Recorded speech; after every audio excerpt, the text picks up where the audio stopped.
I just faced a father's worst fear. An HOA bully slapped my daughter at lunch, and his mother posted a fake video online to pin vandalism on her. And her excuse? She said, "Boys will be boys, but girls must be held accountable." What they didn't know was that I would do anything to protect my daughter, and I was going to be sure I made them pay. But let me start at the beginning. Before we dive in, let me know where you're listening from today. Lunch was loud. Then a hand cracked across my daughter's face, and the room froze. Phone's up. Her name's Tiffany. I'm Jim Bowman. 30 seconds later, the HOA prince was crying on the floor. By sundown, his parents were next. It was my daughter Tiffany's first day at her new high school. She's 16, sharp as a tack, with a tongue that could cut glass. She gets her sarcasm from me, but she weaponizes it in a way I never could. She's got this unnerving calm under pressure, like a bomb disposal expert who finds the whole thing a little bit boring. We'd heard whispers about the Abernathys. Richard Abernathy was the HOA president, a man who walked around like he was the king of a very small, very beige kingdom. His son, Chad, was apparently the prince. A chip off the old block, but with none of the polish. Just a loud, entitled kid who mistook fear for respect. Tiffany, of course, had him sized up in about 5 seconds. The confrontation happened in the cafeteria during lunch. According to the half-dozen kids who called Tiffany a hero later, Chad was harassing a younger student, trying to take his lunch money like some villain from an 80s movie. Tiffany was a few tables away. She didn't shout. She didn't make a scene. She just said, loud enough for the people nearby to hear, "Wow." I haven't seen a shakedown that clumsy since my dad tried to assemble IKEA furniture. The table erupted in snickers. Chad's face went beet red. He wasn't used to being laughed at. He stomped over to her table, his 2 little cronies trailing behind him like pilot fish. He got right in her face, puffing out his chest. "You think you're funny, new girl?" Tiffany took a slow, deliberate bite of her apple. She chewed, swallowed, and then looked him dead in the eye. "Funnier than you, apparently. And I get the feeling that's a pretty low bar." Chad blinked, gears grinding. "You think you're clever?" Tiffany took another bite of her apple. "I think you're loud." One of his cronies snickered. Chad shot him a look. "Stand up," he ordered. "I am standing," Tiffany said, deadpan. "On self-respect. You should try it." A teacher hissed, "Enough!" Chad's jaw worked. The slap came fast, sloppy. Gasps, trays rattled. Tiffany turned back slow, eyes like winter. "Nice swing. Cameras love angles." The vice principal pushed through the crowd. "Office. Now." Chad pointed at Tiffany. "She—" "Save it," she said, already writing a pink slip. "You just handed me the short version. Beat made." We got the call an hour later. I left work immediately, my knuckles white on the steering wheel. All I could think about was protecting my kid. When I got to the school, Dana was already there, calm as a statue, taking notes in a little black book she always carries. Tiffany was sitting with her, looking more annoyed than upset. The school's response was pathetic. They called it a peer-to-peer disagreement. Chad got a 3-day suspension, 3 days for striking my daughter. I wanted to explode, but Dana put a hand on my arm. "Not here," she whispered. "We handle this our way." We took Tiffany home. I asked her if she was okay. She just rolled her eyes. "Dad, I'm fine." The slap didn't even hurt. What's annoying is that he's not even a creative bully. It was so cliché. That's my girl, jokes under pressure. At dinner, the spaghetti steamed like a fog machine. Dana clicked her pen.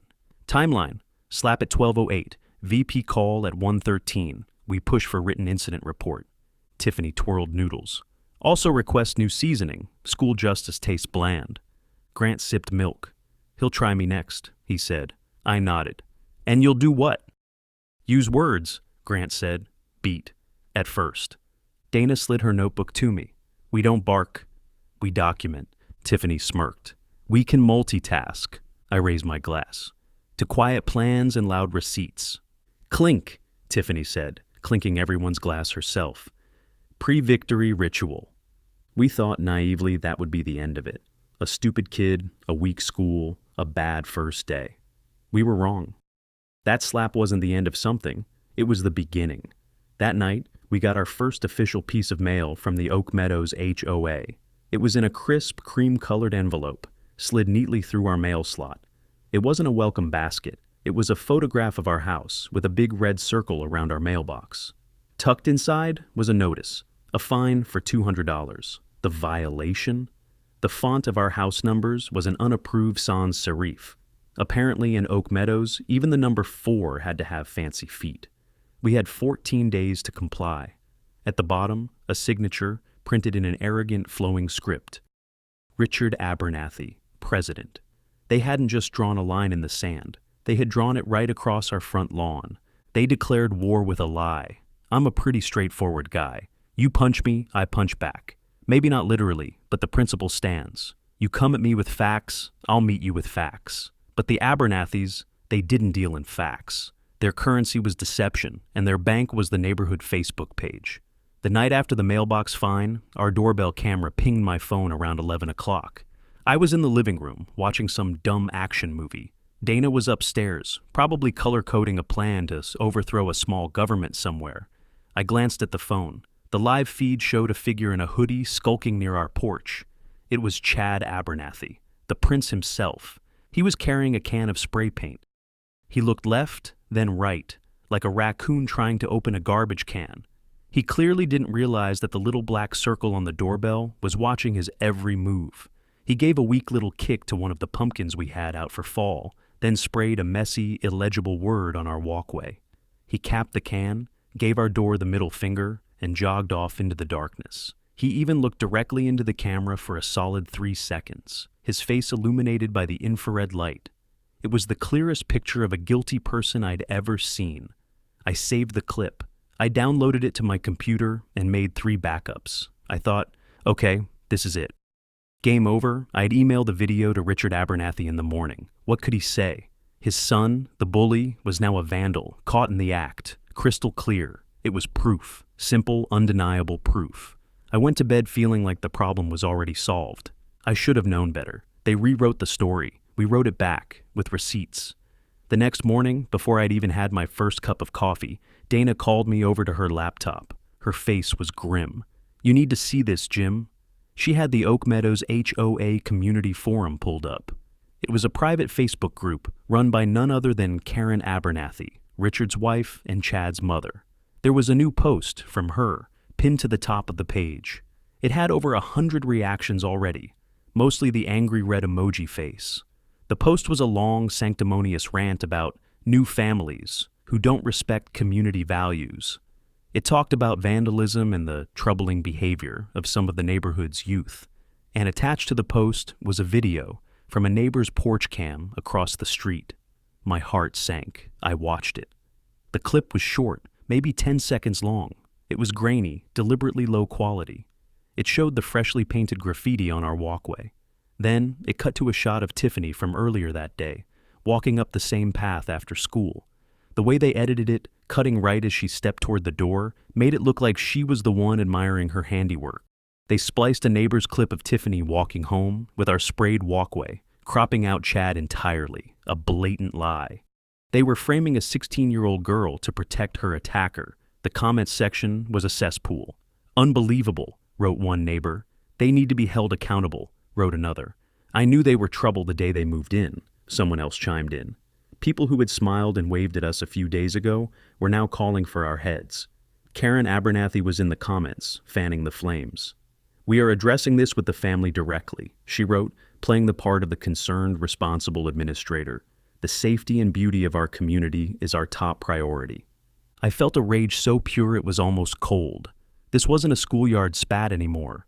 This was a coordinated, malicious attack on my family by a group of people who held all the cards. They ran the board. They controlled the narrative online. They had the power. We just had the truth, a file on my computer that, at that moment, felt completely worthless. What do we do? I asked Dana. She didn't look up from the screen. She was already working. Her fingers were flying across the keyboard. First, she said, her voice steady as a rock, we document everything. I'm archiving the entire Facebook page, every post, every comment, every like. I'm saving the original video file from the doorbell with its embedded, unalterable timestamp. I'm saving the doctored video they posted, and I'm running a metadata analysis to prove the file was edited. She looked at me. They think a lie travels faster than the truth. That's only the case if the truth is standing still. She was right. This wasn't a street fight. This was a battle of documentation, a war of paper trails. And they had no idea that the quiet, organized woman who made killer lasagna was also a meticulous, unforgiving planner who never, ever lost a receipt. They had posted their lie for the whole world to see. They thought they had cornered us. They didn't know my wife. They didn't know that every lie they told was just another piece of evidence she was adding to a file that was getting thicker by the minute. They had declared war on the wrong family. The petty war started the day the fines began to multiply. It was clear the Abernathy's strategy was to bleed us dry, to annoy us into submission. After the doctored video, the violation notices became a daily occurrence. One day, it was a fine for our grass being a quarter-inch too high. The next, a fine for it being too green, suggesting unapproved chemical fertilizers. They couldn't even keep their own bogus complaints consistent. The fines were delivered not by mail, but by a smirking HOA board member who would tape the notice to our front door with thick packing tape that peeled the paint off. I opened the door mid-tape. Todd froze mid-tape. "Afternoon," I said. "You missed a spot." He swallowed. "Just following procedure." "You're on camera," Dana said, steady. "Per bylaw, 3.4a, use the mailbox." Todd slid the paper into the box like it burned him. "Thank you," Tiffany called. "We'll rate this delivery 5 beige stars." It was death by 1,000 paper cuts. My first instinct was to fight them head on, to lawyer up. But Dana stopped me. "That's what they want," she said, pointing to a clause in the HOA bylaws. "Any legal dispute must go through their approved arbitration, which we have to pay for. It's a trap." So, we weren't going to fight them on their turf. We were going to fight them on ours, with pettiness, glorious, soul-satisfying pettiness. First front, the mailbox. I found a legal serif so curly it looked like a spider did calligraphy, hideous and compliant, perfect. Next was the welcome mat. We'd received a violation notice that our simple, friendly mat that said welcome was excessively conspicuous. I couldn't believe that was a real sentence. So I went online and ordered a new one. This one was plain black with simple white letters. It said, "Oh no, not you again." Not welcoming by any definition. Checkmate. My favorite, the door. Every tape notice ripped paint. Every patch got a perfect square of HOA approved beige. By week 2, our green door wore beige polka dots, a monument to their harassment. It drove Richard Abernathy insane. I'd see him drive by our house, slowing down to glare at the door, his face turning a lovely shade of purple. It was the small victories that kept us going. One night, I called my wife's Uncle Mitch. He's a retired plumber from Queens who thinks the solution to every problem involves either a bigger wrench or a complete disregard for authority. I told him about our petty war. He cackled. "Jimbo, you're thinking too small," he said. "You got a fine for a garden gnome? Go buy 100 of them, a whole gnome army. Put them in formation on your lawn. Make one of them the general. Then when they fine you, tell them you've declared your lawn the sovereign nation of gnome land and they're violating international treaties." I told him I appreciated the advice, but I didn't want to get into a land war in my own front yard. "Suit yourself," he said. "But when you're ready to escalate, I got a guy who can get you a flock of plastic flamingos, no questions asked." The kids even got in on it. Tiffany started a new hobby, photography. She'd sit on the front porch with a long lens camera and take pictures of the board members who delivered the fines. She didn't say anything. She just sat there, snapping photos, the click, click, click of the shutter following them as they scurried back to their cars. One of them, a nervous little man named Todd, started leaving the notices in the mailbox, which was, ironically, the proper procedure. Even Quiet Grant found his own way to contribute. "Do fines come with stickers?" Tiffany asked. "I want the glitter pack." He noticed the HOA landscapers always skip the small patch of grass on the curb in front of our house. So he started cutting it himself. With a pair of scissors.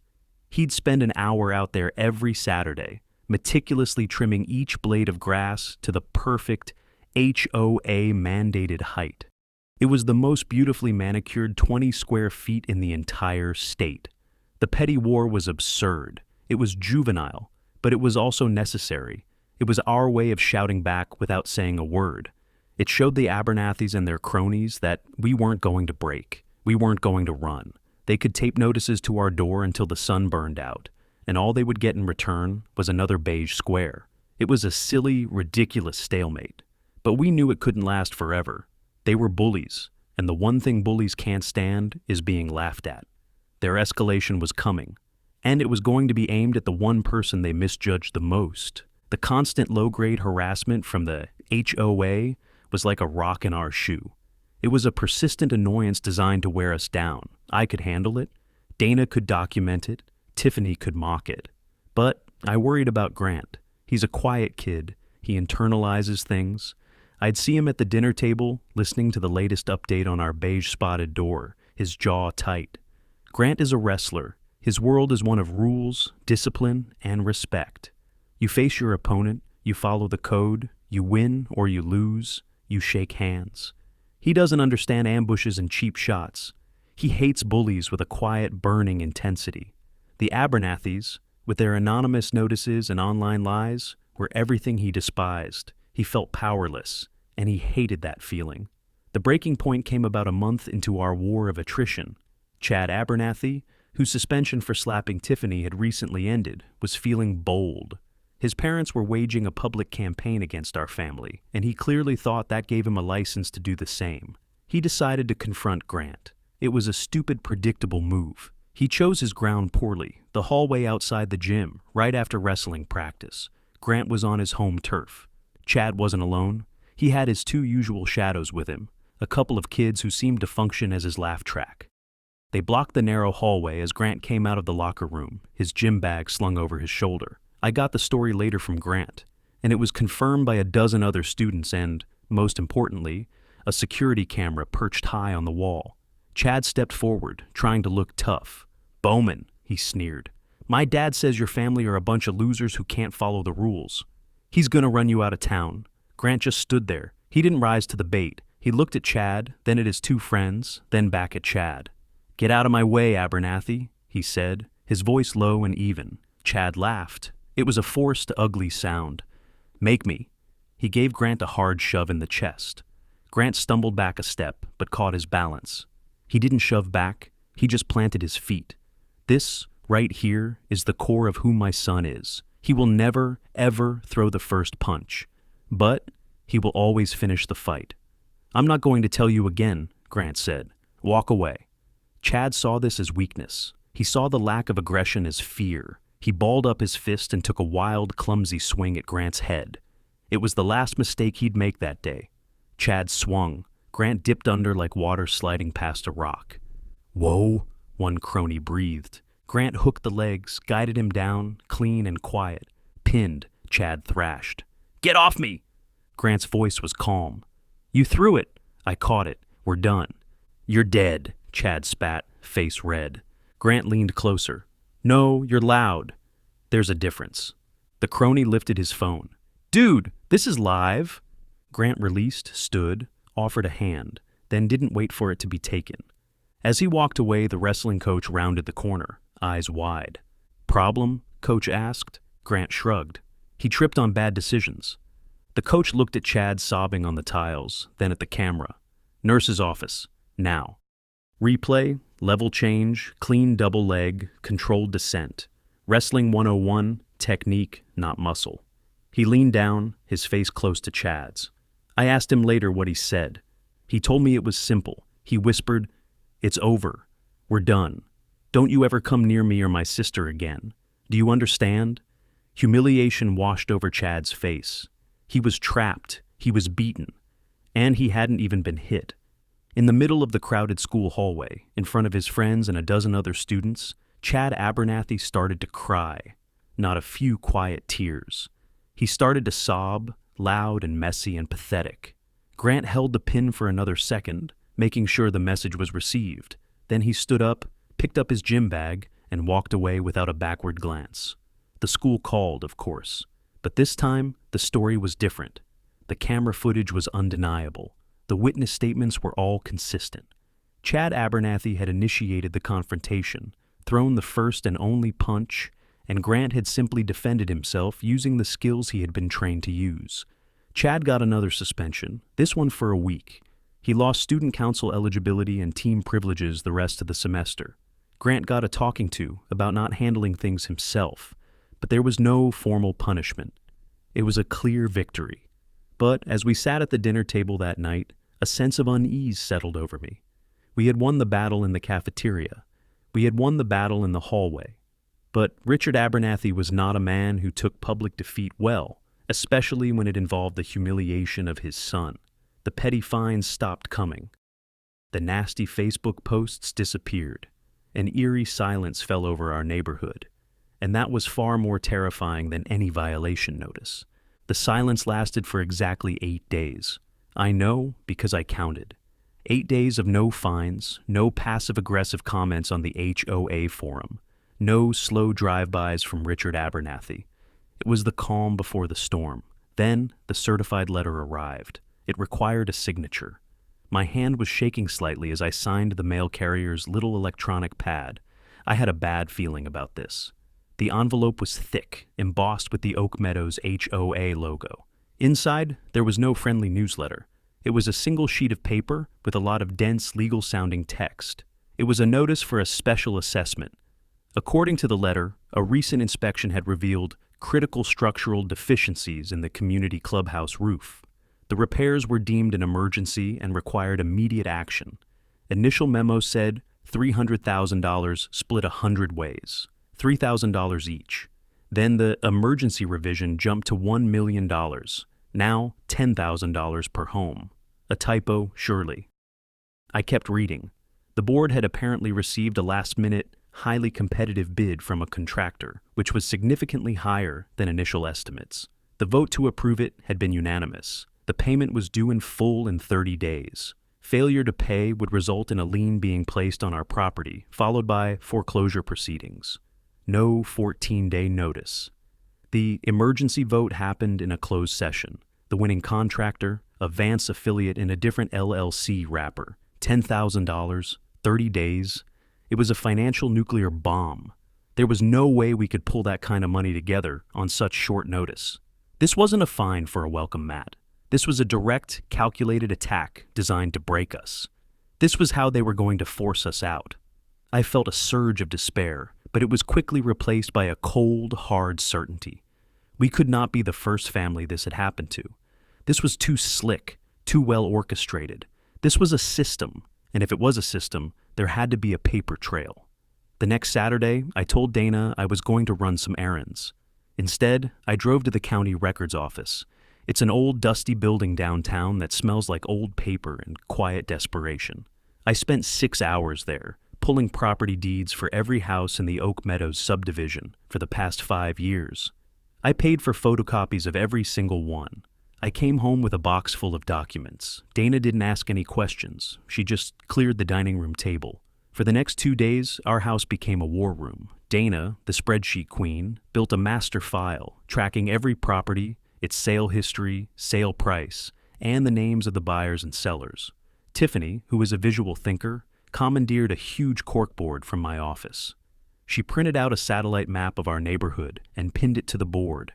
Our mission was to find the pattern. We cross-referenced the property records with old HOA newsletters we found online and screenshots from the community Facebook group. Slowly, painfully, a narrative began to emerge.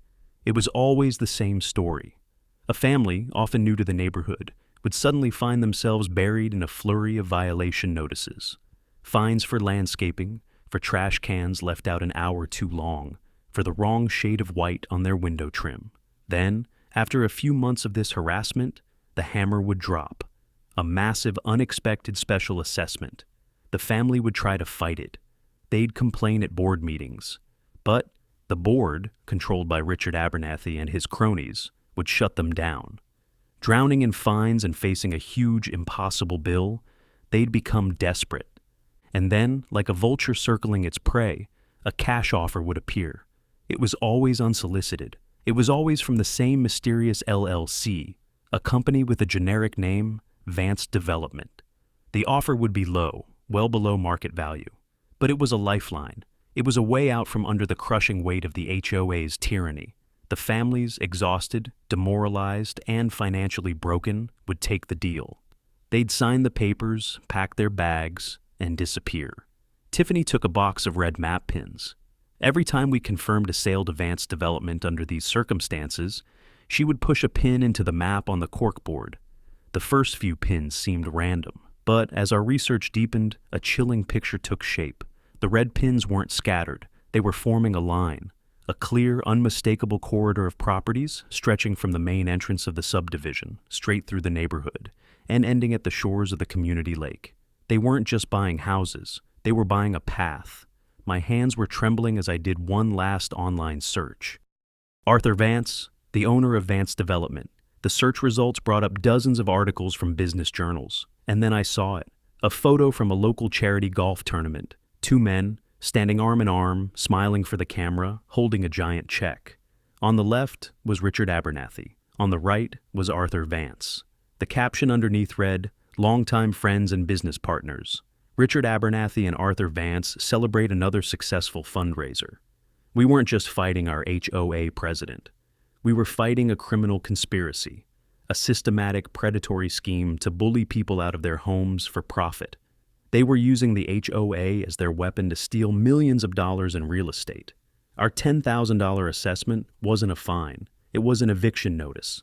And we decided right then and there that we weren't just going to defy it, we were going to use it to set a trap.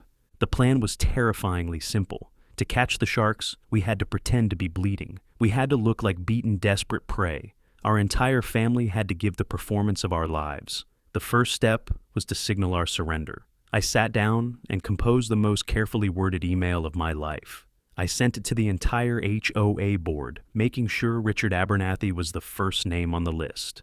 I complained weekly about the $10,000 assessment. I wrote about the financial strain, the unfairness of it all. I didn't threaten legal action. I didn't sound defiant. I sounded defeated. I ended the email with a single, crucial sentence. "With all these fines and now this, we're not sure we can afford to live here anymore." I hit send, and the bait was in the water. We didn't have to wait long. Less than 48 hours later, an email popped into my inbox. The subject line was, "Regarding your property in Oak Meadows." The sender was arthur.vance@vancedevelopment.com. He wrote that he had heard through a mutual acquaintance. He didn't mention Richard by name, of course. That we were experiencing some challenges with the HOA and might be considering a move. He offered a discreet, no-obligation conversation about a possible quick cash sale of our home. It was happening, exactly as we had predicted. From that moment on, Dana took over all communications. She was born for this role. She called him back, and with me listening in on speakerphone, she played the part of the distraught, overwhelmed wife. Her voice trembled just enough. She sounded reluctant but resigned. She was a master. One-party consent, every call recorded. At home, posted audio/video notice covered us, and a mobile notary witnessed the cash receipt. Vance was slick. He oozed a kind of predatory sympathy. "I know Richard can be a real stickler for the rules," he said in one call, his voice smooth as oil. "He's just passionate about property values. But sometimes it's just easier to find a place that's a better fit, you know?" He was positioning himself as the savior, the white knight offering us a clean escape from the dragon. Dana skillfully guided the conversation, getting him to admit, without admitting it, that he had a direct line to Richard and was aware of the HOA's pressure tactics. After a week of back and forth, they agreed on a price. As expected, it was a lowball offer, about 20% below what our house was actually worth. But we accepted it. We agreed to have him come to our house to sign the initial purchase agreement. At our dining table, he counted our deposit, signed a receipt, and left with the briefcase. The arrogance was breathtaking. He wasn't just buying our house, he was rubbing our noses in it. This was the heart of our trap. The day before the meeting, I withdrew $10,000 in hundreds. Dana photographed every serial number and added tiny UV initials on each bill. Marked money. Ours. He accepted the offer to hold the deposit overnight. Said it showed commitment. They were traceable. They were evidence. We were no longer just victims defending our home. We were now citizen investigators, building a criminal case for fraud, conspiracy, and extortion. Arthur Vance thought he was coming to our house to close a deal. He thought he was about to sign a contract to steal our home. He had no idea he was the star of our show, about to walk onto a stage where every word would be recorded and every dollar bill would be a nail in his coffin. The day Arthur Vance came to our house, the air was thick with tension. Our home, usually a place of chaotic comfort, felt like a movie set. And, in a way, it was. Dana had orchestrated everything with the precision of a military operation. She had spent the previous evening setting up the surveillance. We had 3 tiny cameras, the kind that looked like a screw head, hidden in the dining room. One was tucked into the spine of a book on the bookshelf. Another was nestled in the leaves of a fake fiddle leaf fig tree in the corner. The main camera, the one that would capture the whole scene in glorious 4K, was ingeniously hidden inside the frame of our digital photo display, which sat on the buffet, cycling through happy family pictures. A perfect ironic backdrop for the crime that was about to be committed. But the audio was the real masterpiece. A few months earlier, Dana had bought a fancy high-end coffee machine that came with a set of sleek stainless steel thermal travel cups. I had grumbled about the expense at the time. I now understood it was an investment. She had taken one of the cups to a specialty electronics store and had it professionally modified. Embedded in the thick base of the cup, completely invisible, was a broadcast-quality microphone with a wireless transmitter. It looked and felt like a normal coffee cup. It was our Trojan horse. To him, it was just coffee. To us, it was a mic with a timestamp. Vance arrived precisely at 2 o'clock. Slick suit, mirror-shine shoes, shark smile, polish overwrought. He carried a slim leather briefcase, the same case he'd walked out of our dining room with the night before. I met him at the door, playing my part as the gruff, defeated homeowner. I shook his hand limply. I didn't make eye contact. I mumbled something about my wife handling the details. I led him to the dining room table, where the purchase agreement sat waiting. Dana entered from the kitchen, the perfect picture of a stressed but gracious hostess. "Mr. Vance, can I get you something to drink? Coffee?" He accepted, of course. People like him always accept the offer. It's a power move, making you serve them in your own home. Dana returned with 2 cups of coffee, placing the special bugged cup directly in front of him. The trap was set. We sat down. Vance launched into his spiel, explaining the contract in condescendingly simple terms. Dana let him talk, nodding along, her face a mask of anxious concentration. Then she began. She started asking questions, her voice laced with a beautifully crafted performance of worry and confusion. "It's just, this all happened so fast," she said, her eyes wide. "That special assessment from Richard and the board. It was just so much money. We never saw it coming." Vance took the bait. He leaned back in his chair, getting comfortable. He thought he was dealing with a couple of beaten-down suburbanites. He thought he had all the power. And when people think they have all the power, they get careless. They start to brag. "Look," he said, leaning forward and lowering his voice as if sharing a secret. "Between us, Richard runs a tight ship for a reason. He has a vision for this community. We have a vision. And part of that vision involves upgrading. We're clearing out the inflexible residents, the ones who don't want to get with the program. It's for the good of everyone's property values." His eyes gleamed. He was proud of this. Dana pressed gently. "So, the fines and the big assessment, that's part of the plan? With Richard? To get people to sell their homes to you?" It was the million-dollar question.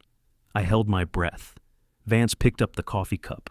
He took a long, slow sip. The microphone was probably inches from his mouth. He placed the cup back down on the saucer with a soft clink. He smiled that cold, dead smile.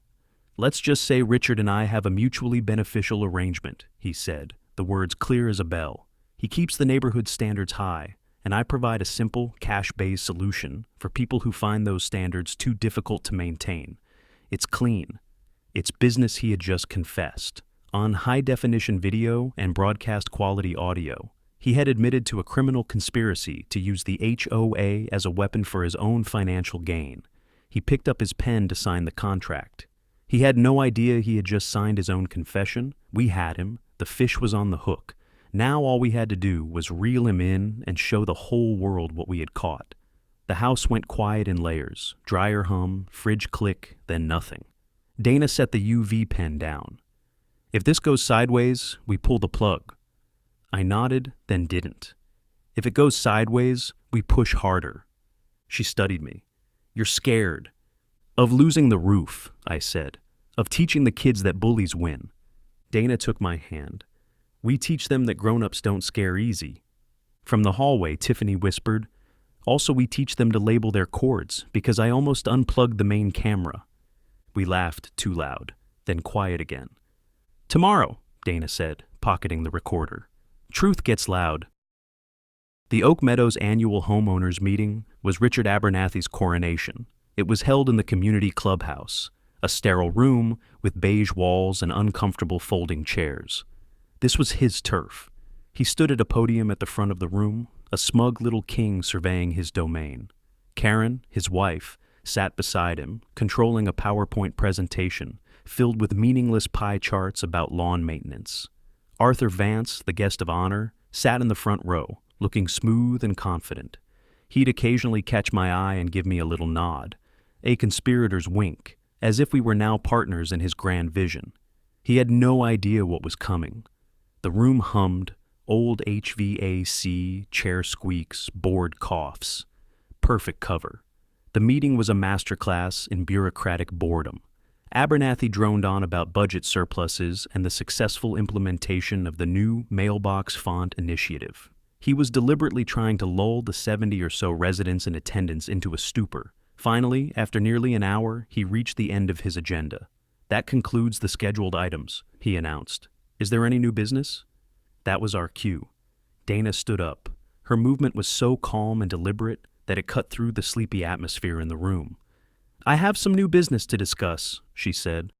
Her voice wasn't loud, but it was firm, and it carried to every corner of the room. Every head turned to look at her. Richard Abernathy looked annoyed. Dana, this is for pre-approved topics only. If you have a grievance, you need to submit it in writing to the board. I think this is something everyone here will want to see, she replied, her eyes locked on his. Before he could respond, our plan kicked into high gear. I was already moving. I walked briskly to the front of the room, carrying my laptop. Tiffany, who had been lingering near the back, unzipped a duffel bag and pulled out a powerful portable speaker, plugging it into the wall. Karen Abernathy jumped up. You can't do that! This is private property! I ignored her. I unplugged her laptop from the projector and plugged mine in. The HDMI was already live for the budget slides. I only swapped inputs. I didn't say a word. I just gave her a flat, cold stare. I don't bluff. The first image that flashed up on the big screen behind the podium was a crystal-clear, time-stamped still frame from our doorbell camera. It was a perfect shot of Chad Abernathy's face as he spray-painted our walkway. A collective gasp went through the room. I hit the space bar. The full, unedited video began to play, silent but damning. The whole room watched as the HOA president's son committed a crime. Then, I let the video play a second time, but now with audio from Tiffany's speaker. It was a recording of Karen Abernathy's voice, taken from the live she posted on Facebook, played over the footage of her son. Her voice, talking about troubling behavior, echoed through the room as everyone watched Chad vandalize our home. Her face went the color of milk. From the front row, Karen Abernathy stood, voice sharp. This is stolen footage. Dana didn't blink. It's ours. Time-stamped. And this, she tapped the second window, is your post, Karen. Karen snapped. I posted what parents needed to hear. And you cut out your son committing the crime, Dana said. Play the untouched angle. Murmurs rolled like thunder. Mr. Henderson jabbed a finger toward the stage. That man fined me after his crew broke my sprinkler. Maria lifted her phone. And Todd peeled my sticker. Here's the tow. Richard banged his gavel. Order! Tiffany cupped her hands. Order up! Laughter broke the room's fear. I stepped beside the podium. Short version, they fine you, then their friend buys you low. Long version, I pointed to the screen. Play. We ran the montage. Gasps. A chair scraped hard. A teen in the back said, Wait, so we weren't crazy? No, Dana said. You were isolated. Karen hissed, Richard, do something. He lifted the gavel again, then lowered it, slow, like it weighed 100 pounds. The dam had broken. An older man in the third row, Mr. Henderson, stood up. I think I know what's going on here, he said, his voice trembling with anger. I have something to add. He pulled out his phone and in a few seconds, a new video file popped up on my laptop. I clicked play. The screen now showed security footage from his house. It showed a man in the uniform of the HOA's landscaping company deliberately snapping the head off one of Mr. Henderson's sprinklers. The next slide was a photo of the $300 fine he received 2 days later for having a parched and unkempt lawn. A woman in the back stood up. Her name was Maria. She showed a video from her car's dash cam. It clearly showed a board member, that same nervous man, Todd, walking by her parked car late at night and peeling the corner of her registration sticker off the windshield. 2 days later, her car was towed from her own driveway for improper registration display. It was an avalanche. One after another, people stood up. A dozen families, all with their own stories, their own little pieces of proof, videos of petty harassment, recordings of threatening phone calls. A mountain of evidence, all pointing to a systematic campaign of abuse orchestrated by the man holding the gavel. The room, once sleepy and compliant, was now a tinderbox of outrage, silence, one breath. "Last clip," I said, on screen, a waveform and timestamp. Vance's voice pours from our coffee cup mic. The power had shifted. Richard Abernathy's kingdom was burning down around him, and all he could do was stand there and watch. But the architect of it all, Arthur Vance, was a different animal. He wasn't a petty tyrant, he was a predator. And he wasn't going to let his multi-million-dollar scheme collapse without a fight. He thought he had one last move. He thought he could buy his way out. The clubhouse was in chaos. People were shouting, comparing stories, waving printouts of bogus fines in the air. Richard Abernathy was frantically banging his gavel, but the sound was completely lost in the roar of a neighborhood that had finally woken up. He had lost control. Arthur Vance, however, was eerily calm. He saw the situation not as a disaster, but as a negotiation that had just gotten more expensive. He pushed through the crowd and got right in my face. His slick smile was gone, replaced by a tight, predatory glare. "Okay, Bowman," he hissed, his voice low and urgent so only I could hear. "You've made your point. Now, what's it going to take to make this go away? Name your price. I'll write you a check right now. A big one. Just get up there and tell everyone this has been a huge misunderstanding. He was trying to bribe me, right there, in a room full of his victims." The arrogance was stunning. He actually believed that money was a magic wand that could erase everything. But I was ready for this. Dana and I had predicted he would try to buy our silence. That's why I was wearing a jacket, even though the room was hot. Tucked into the inside pocket was my phone, recording audio.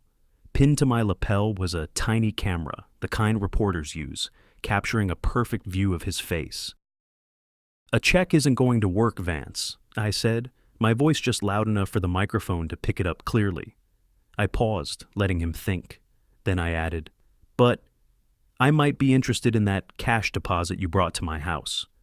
The one you have in your briefcase." A flicker of relief crossed his face.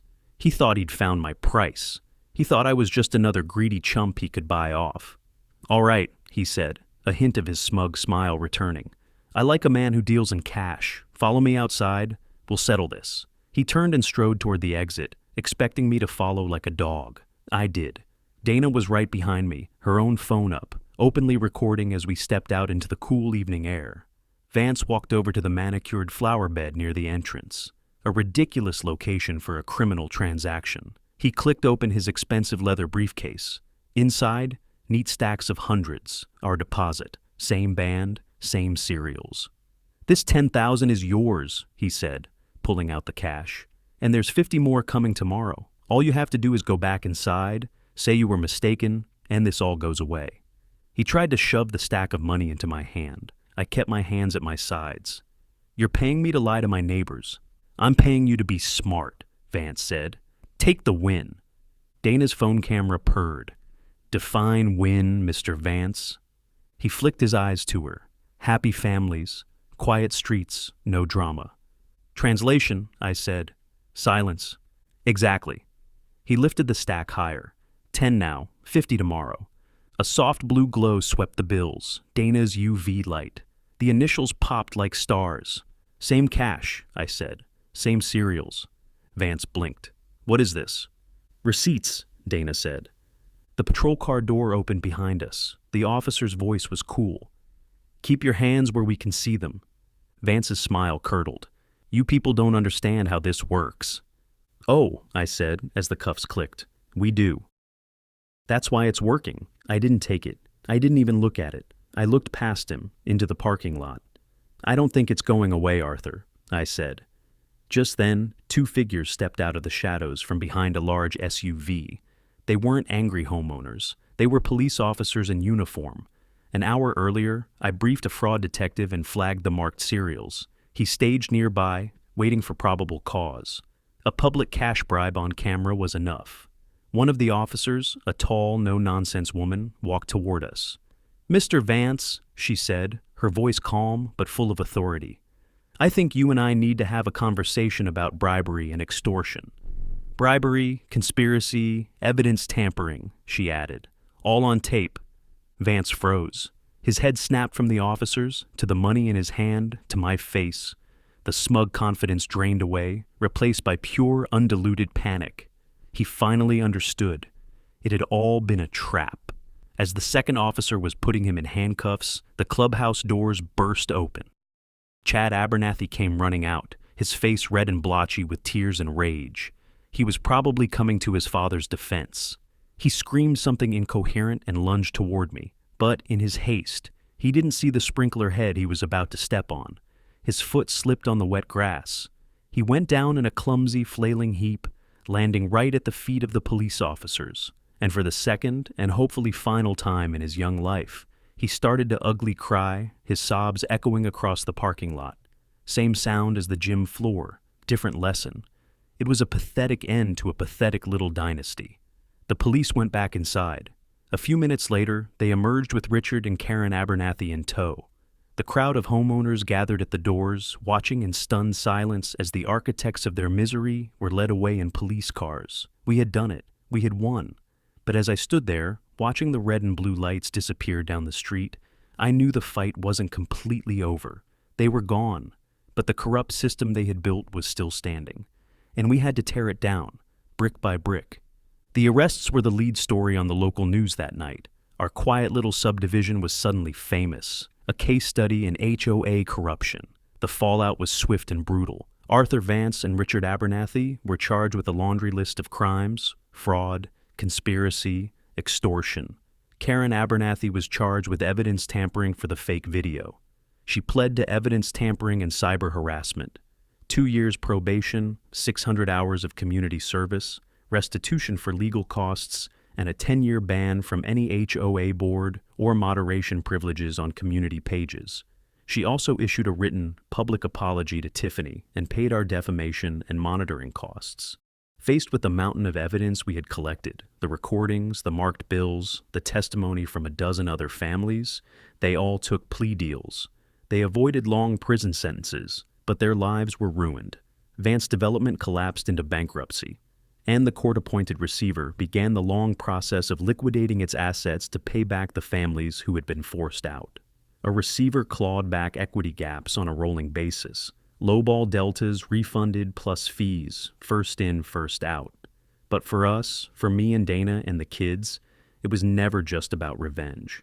We didn't want to just punish the guilty. We wanted to fix the system that allowed them to get away with it for so long. Proof beats power when you show it. We showed it. Now the rules make it easy for the next family. Dana, using her uncanny ability to organize chaos, spearheaded the effort. She called an emergency meeting of the Oak Meadows homeowners. The clubhouse, once the site of our showdown, was now the birthplace of our community's renewal. The first order of business was simple. We held a vote of no confidence in the entire remaining HOA board. Every one of Abernathy's cronies was voted out, unanimously. We needed a new board, one made of people who understood what had happened. Mr. Henderson, the man with the broken sprinkler, was elected the new president. Maria, the woman whose car was almost towed, became the treasurer. They asked me if I wanted a position. I politely declined. I'm not a politician. I'm the guy you call when the pipes burst. I fix the problem, and then I go back to my own life. I did, however, agree to chair a temporary committee to rewrite the HOA bylaws from the ground up. For a month, we worked. We ripped out every vague, ambiguous rule that Abernathy had used as a weapon. We installed ironclad protections for homeowners. We put strict term limits on all board positions, so no one could ever build a personal fiefdom again. We made it mandatory that any violation notice must include clear, photographic evidence with a timestamp. We created a simple, independent appeals process that didn't require hiring a lawyer. An elected 3-member ethics panel now reviews every citation before any fine is issued. We passed a new rule requiring that any special assessment over $500 had to be approved by a vote of the entire community, not just the board. We made the HOA transparent. We made it accountable. We made it fair. Slowly, life in Oak Meadows began to return to normal, but it was a new, better normal. The cloud of fear and intimidation that had hung over the neighborhood was gone, replaced by a sense of shared ownership and community. People started talking to each other again. The community fund we established with money from the Vance lawsuit helped 3 of the displaced families buy back their old homes. It was a powerful, beautiful thing to see. Our family found its rhythm again. Grant became a quiet legend at his wrestling meets, the kid who could win a fight without throwing a punch. Tiffany took her sharp wit and used it to become the star of the high school debate club, where she now dismantles arguments instead of bullies.